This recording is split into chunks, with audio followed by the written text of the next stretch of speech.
continuidade ao estudo do livro de Mateus. Já pega a sua Bíblia, pega o seu caderno de anotações e vem comigo para mais este estudo. Se você ainda não é inscrito no canal, se inscreve, deixa seu like e compartilha esse estudo com alguém que ama estudar a palavra. Hoje nós vamos estudar versículo por versículo, então abra sua Bíblia lá em Mateus capítulo 7. Vamos ver o que Jesus quer nos ensinar com as suas palavras? Vamos lá? Mateus capítulo 7, verso 1 e 2 diz assim: Não julgueis para que não sejais julgados, porque com o juízo com que julgardes sereis julgados, e com a medida com que tiverdes medido vos hão de medir a vós. Então olha só, já começa falando sobre julgamento. O que Jesus quis dizer com essas palavras? Nós sabemos que Deus é o justo, Ele é o justo juiz. Ele nos conhece em profundidade e Ele tem o juízo perfeito. Somente Ele tem esse juízo perfeito, porque Ele conhece o nosso coração. E muitas pessoas têm dúvidas em relação a esse versículo.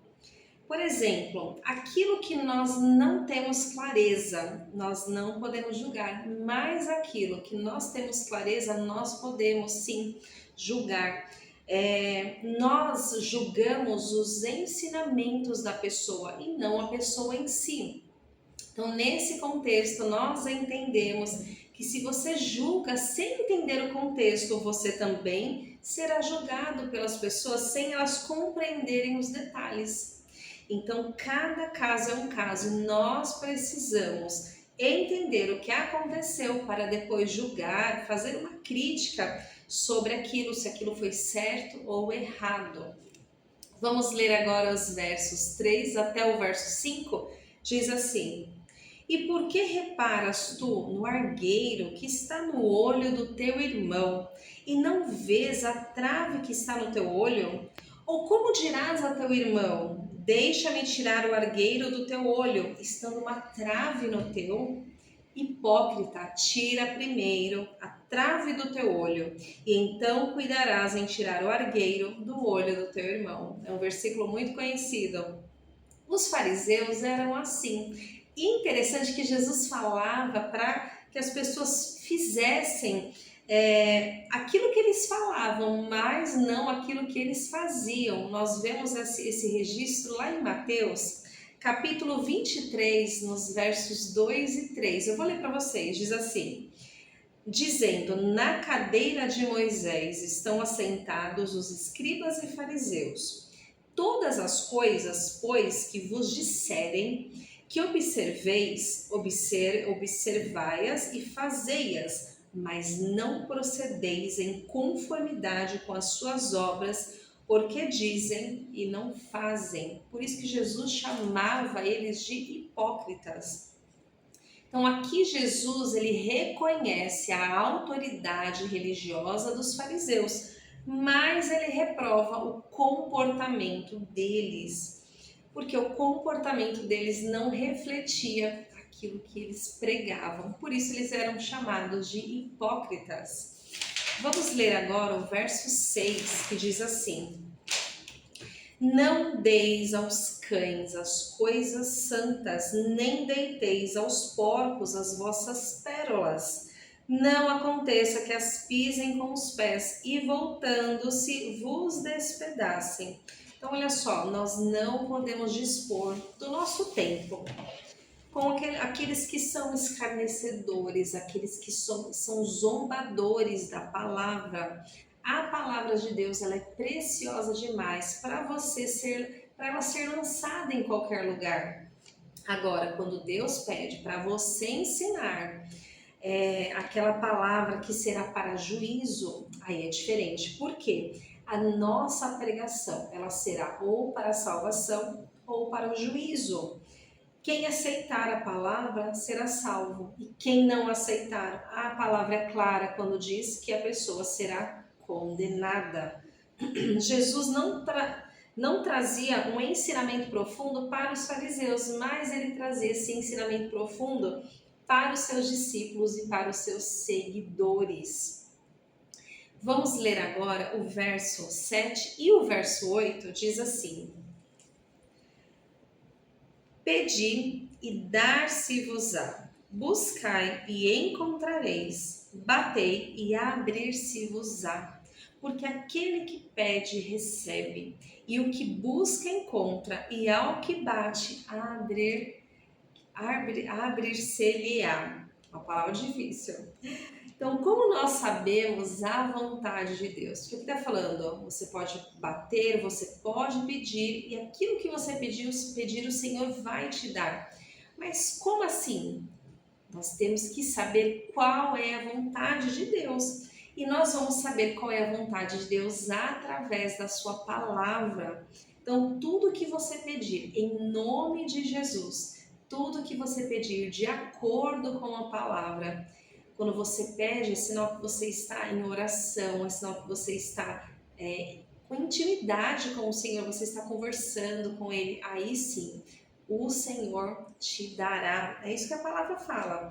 Quando a gente bate na porta, é como se a gente tocasse na orla de Jesus, assim como aquela mulher do fluxo de sangue. Vamos ler agora os versos 9 até o verso 11, que diz assim: E qual dentre vós é o homem que, pedindo-lhe pão, o seu filho lhe dará uma pedra? E pedindo-lhe um peixe, lhe dará uma serpente? Se vós, pois, sendo maus, sabeis dar boas coisas aos vossos filhos, quanto mais o vosso Pai, que está nos céus, dará bens aos que lhe pedirem? Então, aqui nós falamos sobre a superioridade de Deus. Se nós conseguimos ser bons, imagina Deus, que é soberano, que é a bondade em pessoa. Quando nós fazemos boas obras, nós seremos retribuídos por Deus. Nós não podemos esperar a recompensa dos homens, mas nós sabemos que a recompensa virá de Deus, os nossos galardões. E nós sabemos que a recompensa que vem de Deus é muito maior e muito melhor da que vem dos homens. Vamos ler agora o verso 12, que diz assim: Portanto, tudo que vós quereis que os homens vos façam, fazei-lo também vós, porque esta é a lei e os profetas. Então, esse verso 12 está falando assim: nós devemos fazer para os outros aquilo que nós gostaríamos que fizessem para nós. Isso inclui, por exemplo, falar a verdade. Isso inclui, por exemplo, elogiar. Tem pessoas que têm dificuldade em elogiar os outros, mas tudo aquilo que você gostaria que fizesse para você, faça aos outros. Vamos ler agora dos versos 13 até o 14, vamos lá? Entrai pela porta estreita, porque larga é a porta e espaçoso o caminho que conduz à perdição, e muitos são os que entram por ela. E porque estreita é a porta e apertado o caminho que leva à vida, há poucos que a encontram. Então aqui está falando que existem dois caminhos e a linha é tênue para nós pecarmos, porque a porta é larga. Então é muito mais fácil pecar do que não pecar. Passar pela porta estreita é você não pecar, é você buscar viver em santidade. Por isso que a porta é estreita, por isso que poucos passarão por ela, porque poucas pessoas querem abrir mão dos seus pecados, abrir mão das coisas erradas que fazem. Vamos ler agora o verso 15, que diz assim: Acautelai-vos, porém, dos falsos profetas, que vêm até vós vestidos como ovelhas, mas interiormente são como lobos devoradores. Então aqui Jesus traz um alerta sobre os falsos profetas. O engano é muito sutil. Se nós não nos dedicarmos na leitura da palavra, nós seremos facilmente enganados.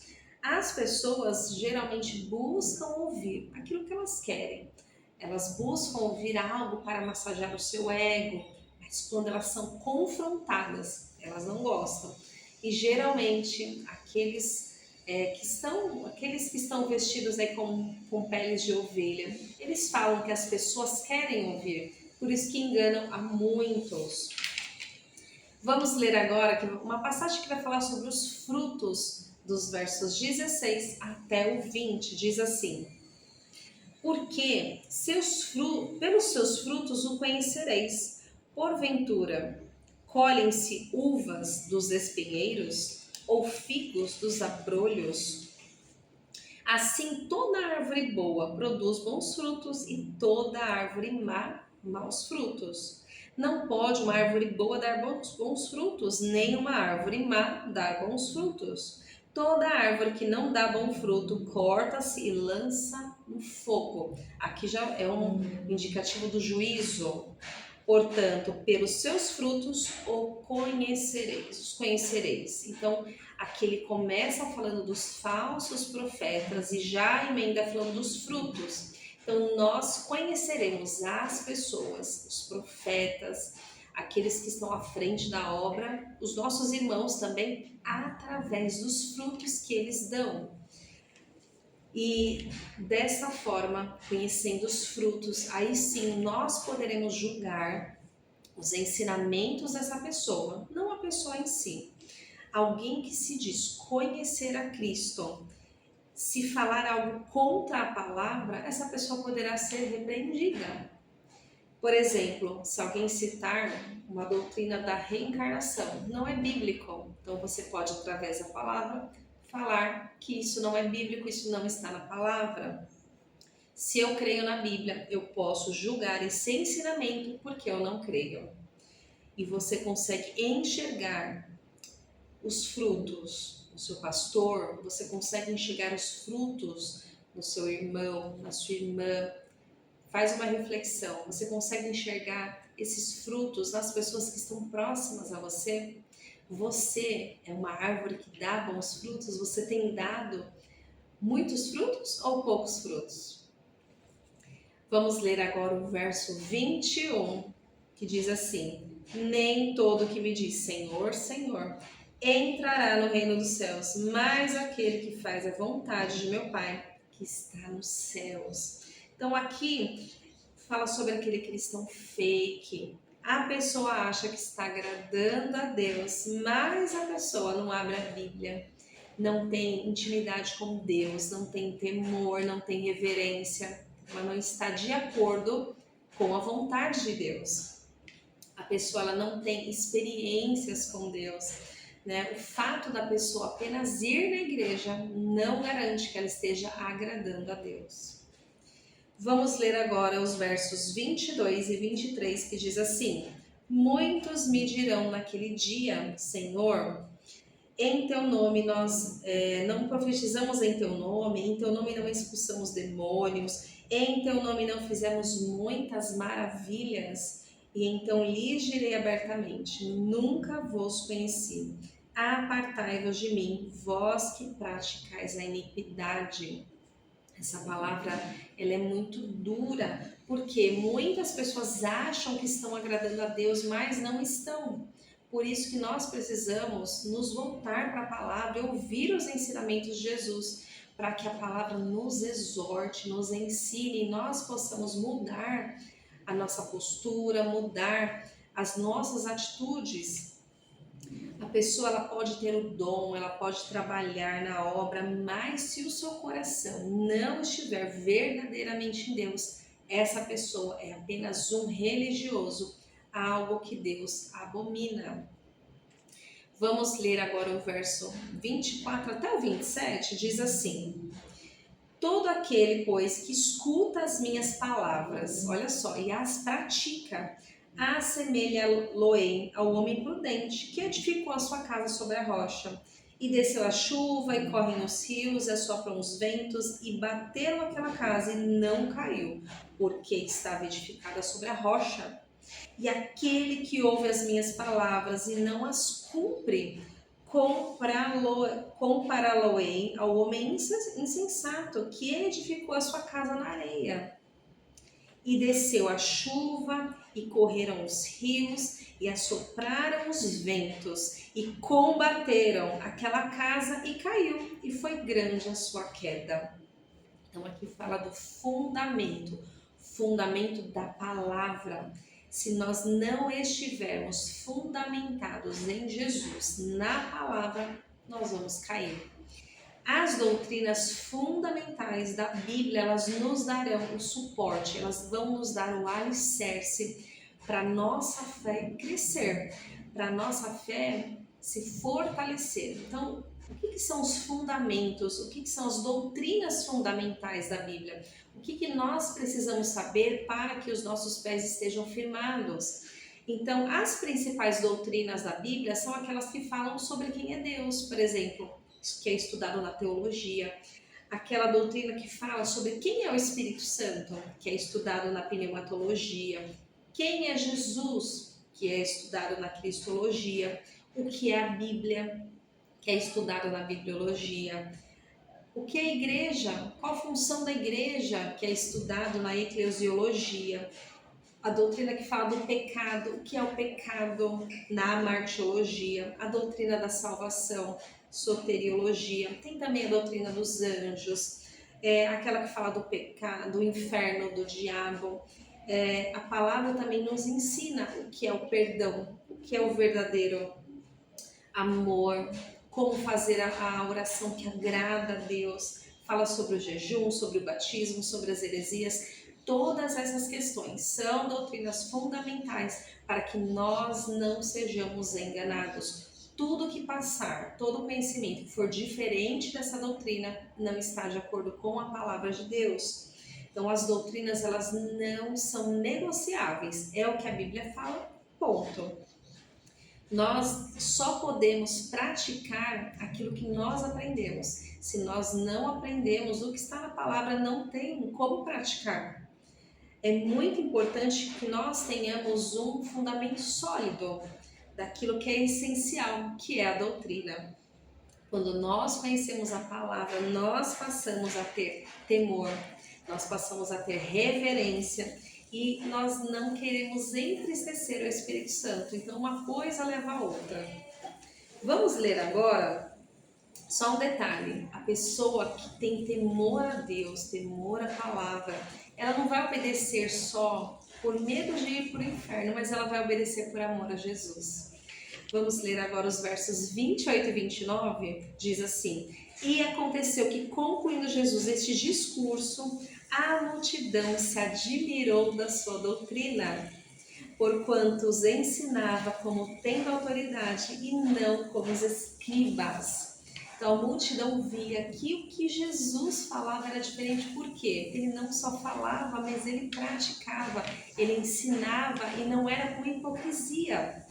O discurso, a princípio, era para os discípulos, mas se tornou um sermão para muitas pessoas. E Jesus falava com uma autoridade. E a sua doutrina era diferente, porque ele falava do que vivia diferente dos fariseus. Olha quantos ensinamentos em um capítulo tão importantes e tão preciosos para o nosso dia a dia, para a gente colocar em prática. Se você gostou desse estudo, compartilhe ele com mais uma pessoa. Não deixe de se inscrever, deixar o seu like e prepare o seu coração para o estudo de Mateus, capítulo 8. Fiquem com Deus e até o próximo estudo.